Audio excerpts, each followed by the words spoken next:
Hello, my name is Claire Ziprick, and I am going to be sharing with you the midweek devotion for the fourth week of Advent. On the fourth week of Advent, we light the candle of love, and so this devotion is about love. And of course, at Christmas, we are preparing to celebrate the love of God, which became enfleshed in Jesus, and the mystery and the wonder and the love of God with us, Emmanuel, and how in all of the things we face in our life, and especially this year with the pandemic, the good news for all people, like the angels told the shepherd, the good news for all people is that Christ is born, that God is with us. And so when I think of love, my words fail me, and so I thought of turning to poetry and images which speak to me in the depth of my heart about love. And so I wanted to start actually with Mary's poem in Luke, when the angel told her that she would be giving birth to the Messiah, that she would hold in her womb love incarnate. And this was Mary's response from Luke chapter 1. And Mary said, "My soul magnifies the Lord, and my spirit rejoices in God my Savior, for he has looked with favor on the lowliness of his servant. Surely from now on all generations will call me blessed. For the Mighty One has done great things for me, and holy is his name. His mercy is for those who fear him, from generation to generation. He has shown strength with his arm. He has scattered the proud in the thoughts of their hearts. He's brought down the powerful from their thrones and lifted up the lowly. He's filled the hungry with good things and sent the rich away empty. He has helped his servant Israel in remembrance of his mercy, according to the promise he made to our ancestors, to Abraham and his descendants forever." And I just love that that Mary went to poetry, that Mary went to song, that she it just burst out of her that this meant rescuing for the people who need rescuing, that she saw love as coming to rescue. And then I would like to share this poem from my sister-in-law's book, Metaphysics, by Meg Reeder. Could love be a quantum force? When it comes to atoms, language can be used only as in poetry.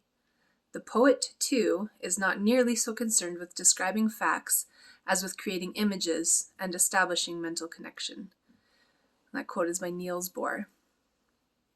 Some say love might be a quantum force, found in the 5th or 12th dimension, to transcend all barriers of space and time, the only reliable holder that exists independently of our senses and brain chemistry.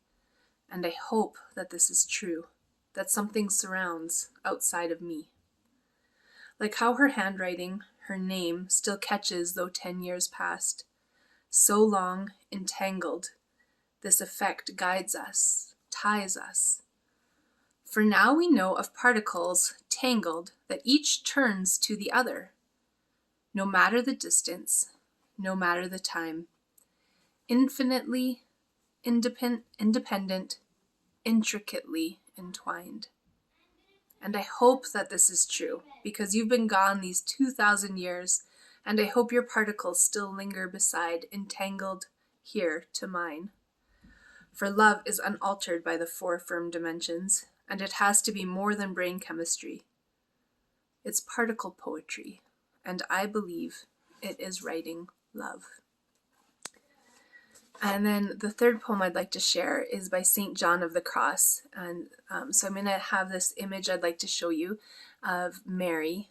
This is an image I painted this Advent, and it came to me while I was listening to a song based on Luke chapter 1.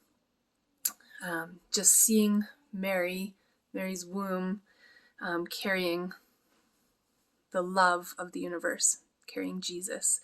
And so I invite you to reflect on this image as you think about love and God's love and what it means that God came to be among us. And I love in the Orthodox Church, Mary is called the Theotokos, which means God-bearer. And in Orthodox practice, they invite the people of the church to also become Theotokos, the bearers of God. And so I invite you to reflect on birthing God's love into this world as you look at this image and listen to this poem by St. John of the Cross.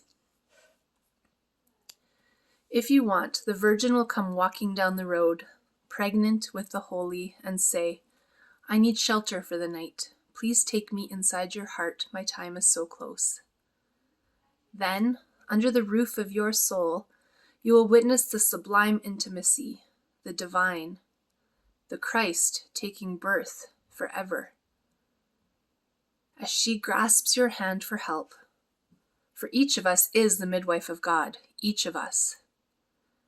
Yet there, under the dome of your being, does creation come into existence eternally. Through your womb. Dear pilgrim, the sacred womb in your soul. As God grasps our arms for help, for each of us is his beloved servant, never far.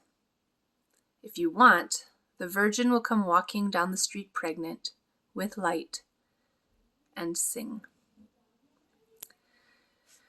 And now I'd like to invite you into a spiritual practice that I learned in my spiritual direction program, and it's become a regular form of prayer for me. It's called writing a pantoum. And so I will give you the instructions, and then you can pause this if you want, and I will have an image up so that you can see the order that you will put all the lines into at the end. And so I invite you to get a piece of paper and a pen. Feel free to pause this at any point if you need to get those things. And then write the numbers 1 through 8 on your page. And then just enter into a time of prayer where you ask God to speak to you about the deep love of Jesus, about the deep love of God, how that love is birthed through you, how that love is birthed into this world for you, how it's present, how it's God with us. So just ask God to speak to you about that, and then write lines 1 through 8, and then just go ahead and write 8 simple words or phrases that come to your mind. Just the first things that come to your mind about love and God's love and about Jesus. So just go ahead and write 1 through 8 and fill that in. When you're done, this image should be up on the video. When you're done, you can take those lines 1 through 8 and plop them into this order. And so that order is 1, 2, 3, 4. It's the first stanza. The second stanza is 2, 5, 4, 6. The third stanza is 5, 7, 6, 8. And the fourth stanza is 7, 3, 8, 1. And so you can take your 8 words or phrases that came to you about God's love and put them into this poem. And I use that quite often as a way to write prayers or the stirrings of my heart and put it into a piece of poetry. So if any of you do this and feel like sharing your pantoum with me, I'd be honored to read them and hear them. And I just want to bless you with the love of God as you enter into this holy Christmas week. Peace be with you.